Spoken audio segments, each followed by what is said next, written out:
இன்றைக்கி என்ன டிஷ் செய்யலான்னு பார்க்கலாம் வாங்க. இன்றைக்கி கோஸ் கூட்டு பண்ணலாங்க.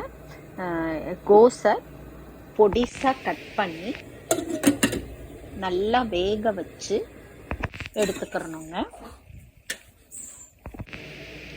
வெங்காயம் பச்சை மிளகா கட் பண்ணி வச்சுக்கணும். பாசிப்பருப்பை நல்லா வேக வச்சு எடுத்து வச்சுக்கணும். ஒரு கடாயில் ஆயில் போட்டு கோஸை நல்லா வதக்கி எடுத்துக்கிறணும். வதக்கி எடுத்து வச்சுக்கிட்டு திருப்பியும் கடாயில் கொஞ்சம் ஆயில் போட்டு கடுகு உளுந்து கருவேப்பிலையை போட்டு தாளிச்சுக்கிறணும். நல்லா பொரிஞ்சு வரும்போது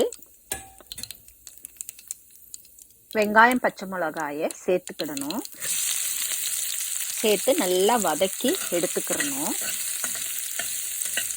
இந்த நல்லா வதங்கின உடனே இது கூட வதக்கி வச்ச கோஸை சேர்த்துக்கிடணும்.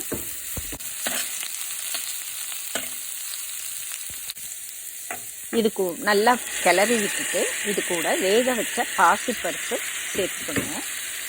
சேர்த்து நல்லா கிளறி விடணும்.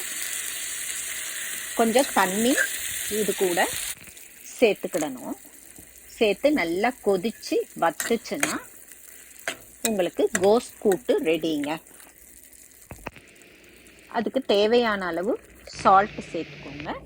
கோஸ் கூட்டு ரெடி.